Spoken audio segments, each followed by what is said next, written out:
Welcome to Coastside Poetry. Thanks to those of you who've zoomed in and those who are watching on YouTube. We meet virtually on the second Tuesday of every month to celebrate spoken poetry. I'm Johanna Ely, and Steve Long and I are your hosts this evening.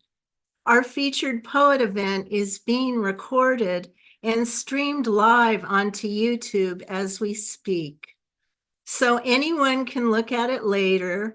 We'll be posting the link on our website, https://coastsidepoetry.org. This evening, we welcome Lisa Rosenberg.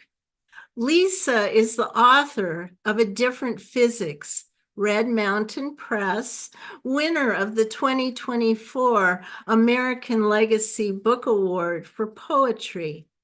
A former space program engineer trained as a physicist, her work has been recognized by a Djerassi Leonardo ISAST Residency, Wallace Stegner Fellowship, and MOSAIC America Fellowship. She served as the 2017-2018 Poet Laureate of San Mateo County, California, and is a frequent speaker on the confluence of arts and sciences. Her poems, multidisciplinary essays, and satire appear in venues such as the Threepenny Review, The Common, Plume, Poetry, SWWIM, Slackjaw, and California Fire and Water, a Climate Crisis Anthology. Based in the San Francisco Bay Area, she is a longtime part-time resident of Ilia, Greece. Please welcome Lisa. Thank you, Johanna. Thank you, Steve. My thanks to Diane, who we all missed and look forward to seeing, and to all of you. Ironically, it was exactly almost to the day 8 years ago in 2016 that I first read for Coastside Poetry, invited by Diane and Ryan Warren, who was the host then. And it was a very difficult time to enter a room and just offer some lyric poetry. But we've had more experience since 2016. And I think we all remain grateful for holding this space for each other and for our art and how much it supports us.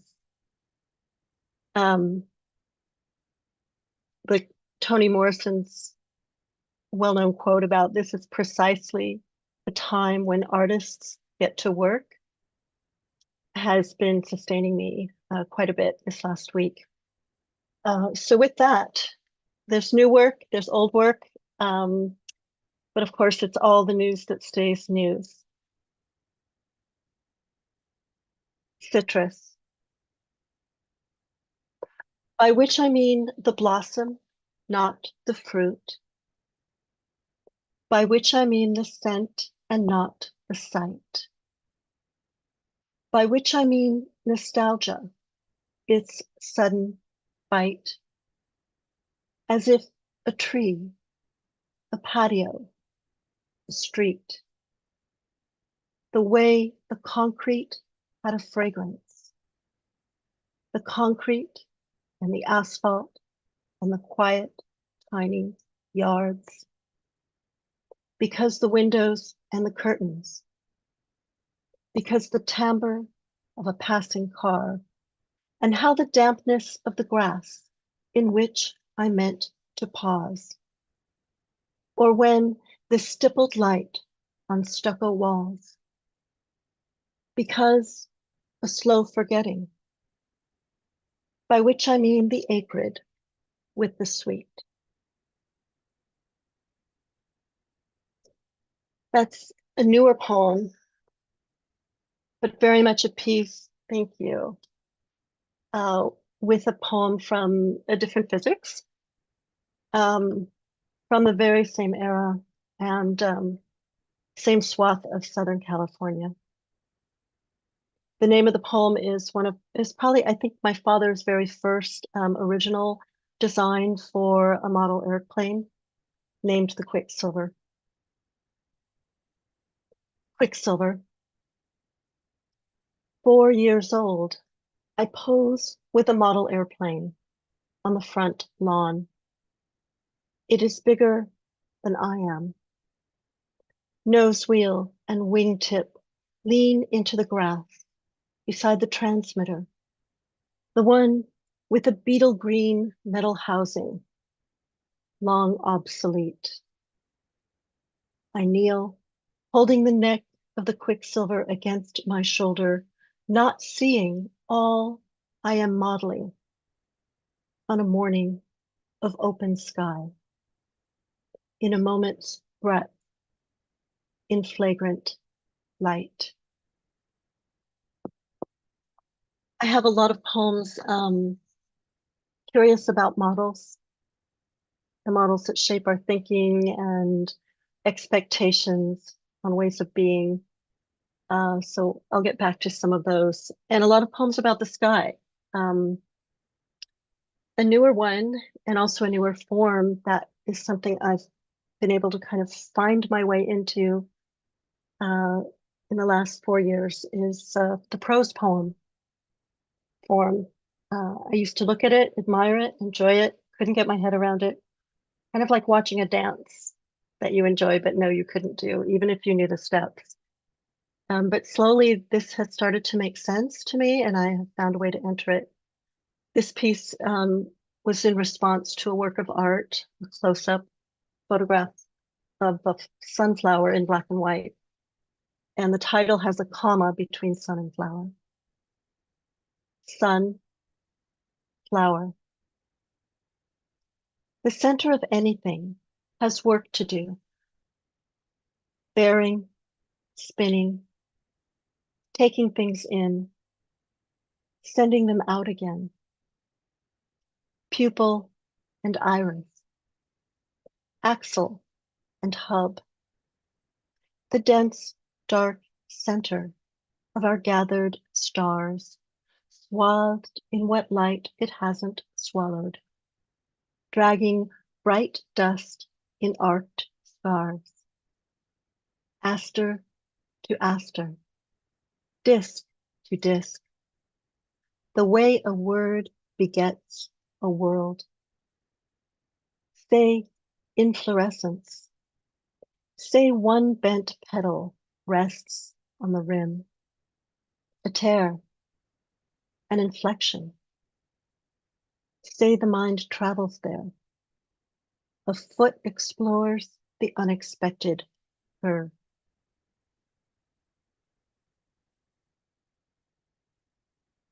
That piece really felt like a gift when it arrived.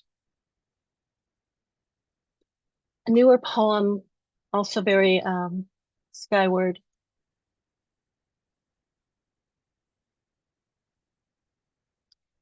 Inventory for the ecliptic. A sweep within a sphere. Low sun, dull sun, tree-parsed horizon. A schema for scattered gods. Swath of calendar, disk of sky. As dayless, as nightless, as nimbus. Unclad branches, slumbering buds. The mind's eye in the thick of it. Partial moon, full moon, cloud-scattered moon, no moon at all. In hushed progression, opulent branches, fattening fruit. A pinch of precession, starlight, streetlight, satellite. A tilt for all seasons, an orbit to keep us.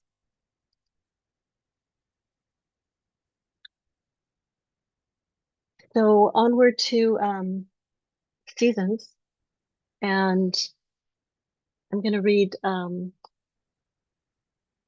somewhat new piece.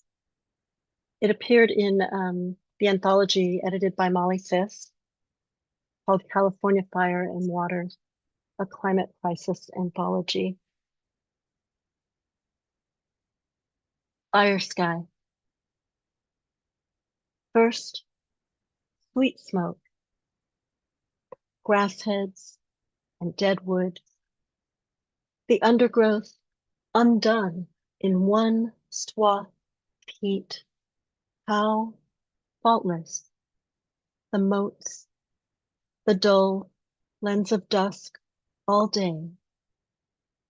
Mantle of ash, umber streams, untold, inhaled, unscrutable beginnings.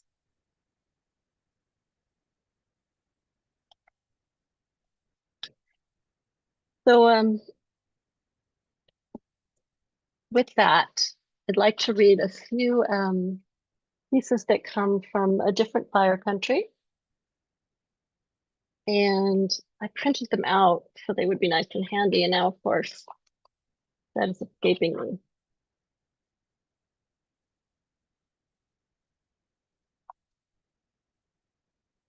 Because as most of you know, or many of you might know, I usually don't read from paper. Nevertheless, I will just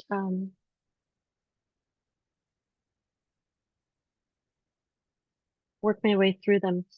So these come from an area of Greece called Ilia, and it's the west coast of the Peloponnesus. And it's where my husband's family is still and where they're from. These are a series of poems about plants and herbs, not all of them herbs, but mostly herbs. And they're prose poems, and among the very first prose poems I ever wrote. I'm just going to read a few of them and start with the one most related to fire.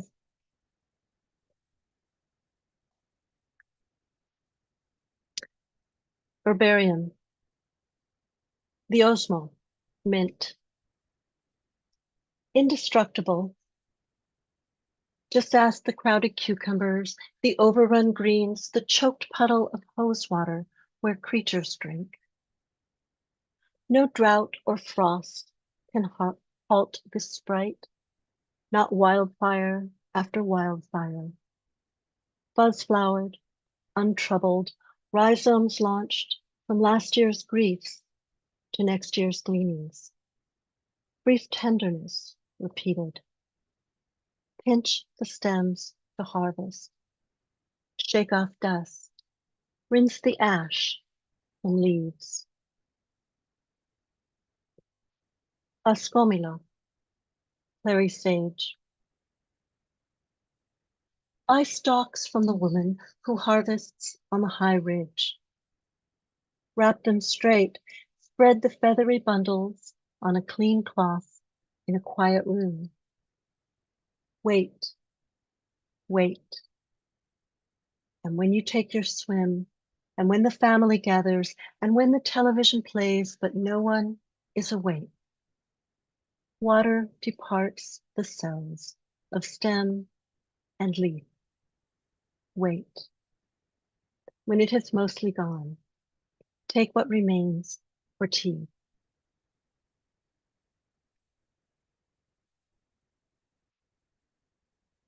Papari, caper.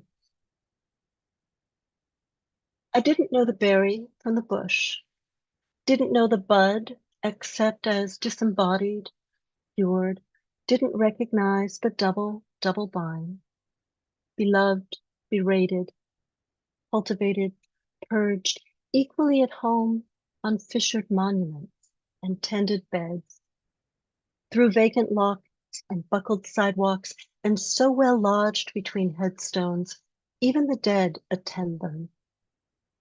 Survivor genes, sheer vibrancy, the fleshy, fragrant, thorny, tart, soft flowering, unshakable invader.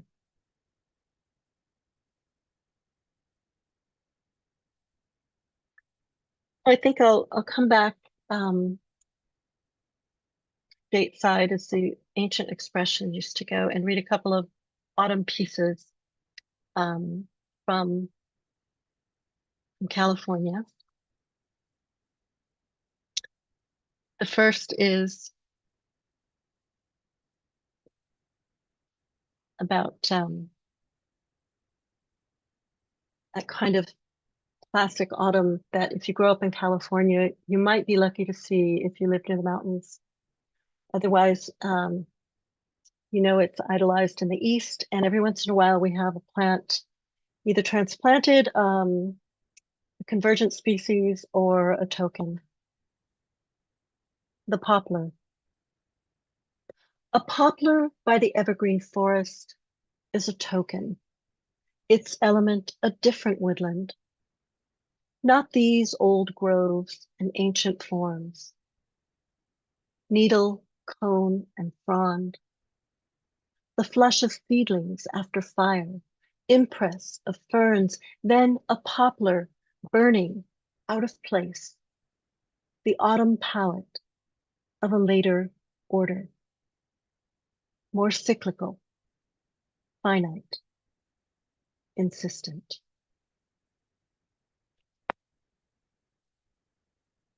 I still wonder if that had been planted on purpose. It was up in the Santa Cruz Mountains, not too far from Highway 9 and Bear Creek Road. And this from inland California. Heart of autumn. Is it always this elemental? Boulder, reeds, and water.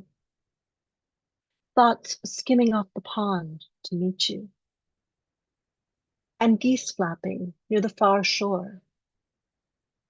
A wood platform toward the center. Past 3 blue buoys, demarcating the shallows from the depths, like seasons, like intent from invitation. We're doing on time. Got a few more moments. I think I'll close with, again, a mix of some newer and older. This one combines both, being a poem that was prompted about 30 years ago and written just a few years ago.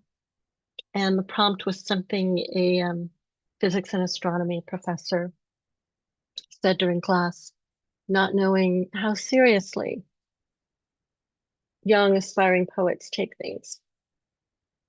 And old poets, I suppose, too. And we have a gibbous moon tonight. For the gibbous moon. No one writes sonnets for the gibbous moon, quipped a young astronomy professor decades ago, beside a chalkboard strewn with shapes of truth.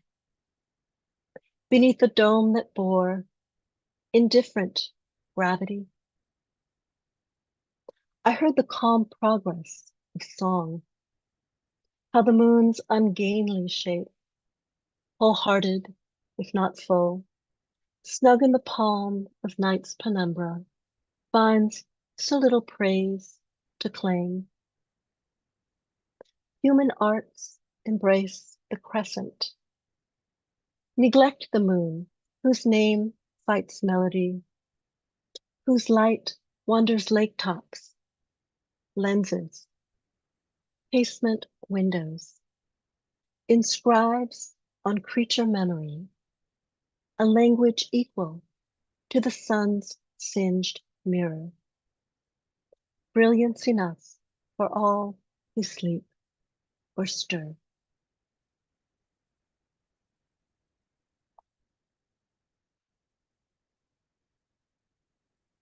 Thank you. That was written during quarantine, or started during quarantine and finished a couple of years later, it gave me the time to really study the sonnet form and learn what it could do, what it was about, how it's a lot more than just following the rules of a form. And also a way of getting outside my typical ways of writing or thinking about something, which is, of course, one of the great gifts of poetry. So I'll close here with the title poem of A Different Physics. And speaking of things we grow into, this was a retroactive title poem, meaning the phrase A Different Physics comes from a small poem in the middle of a book in a section called Flight, which goes through my love of aviation, learning to fly, learning to build airplanes or work on spacecraft, and then fleeing the military-industrial complex. And that phrase, A Different Physics, is in there. And when I decided to use it as a title for a collection, it seemed to ask for a poem, and this poem arrived. But I knew that I didn't quite know what it was helping me see or learn or think about. I followed some formal guidelines and my ear to let it build out.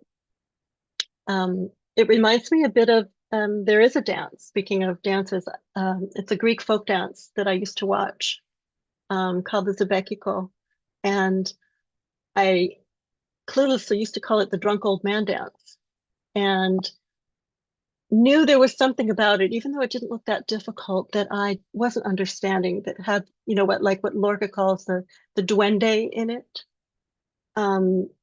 One needs to have lived through certain things to do certain dances or songs or theater or poems.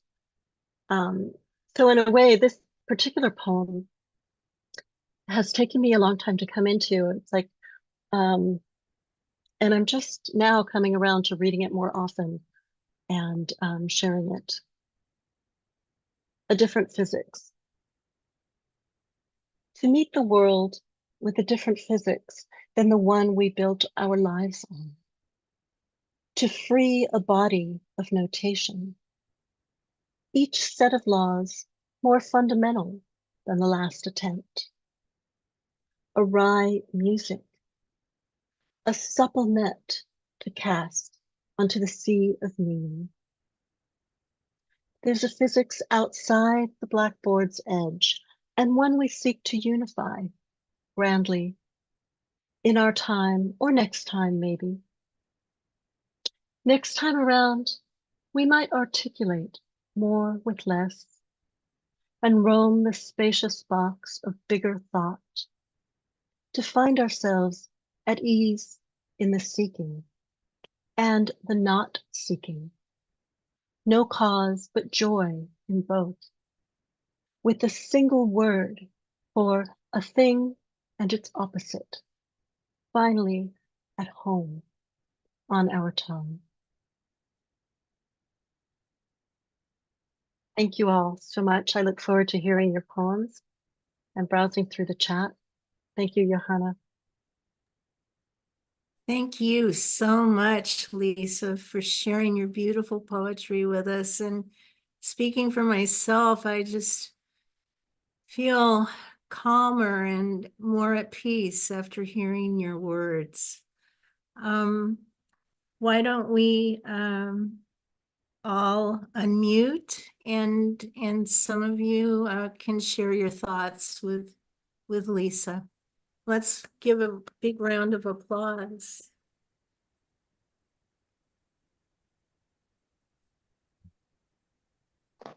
Well done. Well done. I think the thing I like the most is the immensity of space and the grounding of it. Beautiful. Thank you. I loved the whole reading, and you read very well. But I'm finding, although I didn't have a chance to put it in the chat, that the line that is staying with me is a single word for a thing and its opposite. I should say the line that's staying with me most. Many will. Yeah. Thank you so much. It seems like the time for that piece.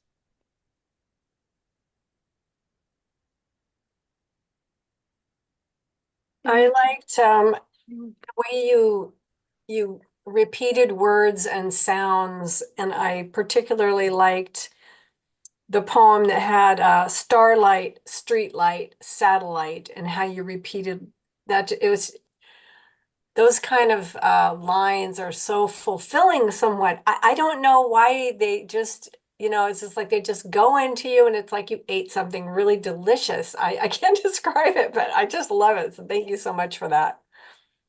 Oh, thank you. That's a very new piece. And I try to write mostly by ear. I do write mostly by ear, and that's the way music works on me. So I'll remember that as that piece just came back to me rejected today. So I'll remember that as I keep sending it out. Thank you.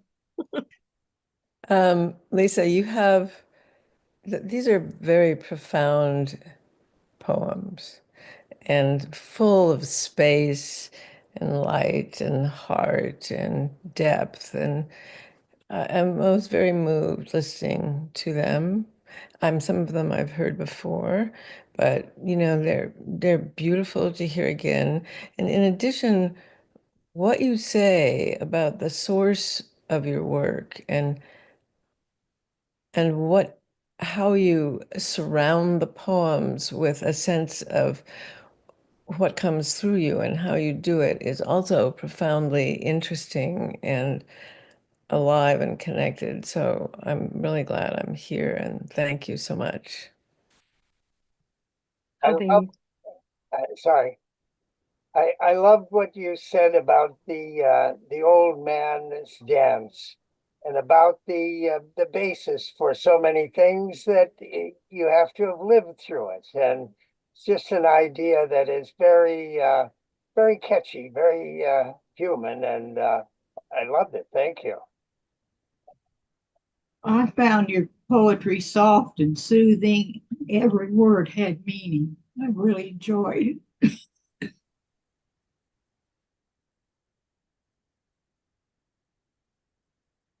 Well, thank you so much, Lisa. One more. Oh, great. Wonderful. I came into this meeting feeling very rattled because I had news this afternoon that a dear friend of mine is in a hospital in Turkey fighting for her life. So anyway, listening to you speak, Lisa, brought a wideness of perspective and the sense that life goes on, and while things are dying, there's other things that are surviving, and that was really helpful to me right now. Oh, thank you, Carol. Thanks, everyone. Lisa, make sure you check the chat because there's some really nice comments in the chat, and you can save it or we can save it for you. I just ordered your book. There you go. I did too. I'm on thank Amazon you. right now. You can get it directly off my website also. Amazon is probably on used copies at this point. You have to look, but I was able to buy a new one among the used copies. I'll give you a link here for a direct within the chat. Perfect. Thank you all.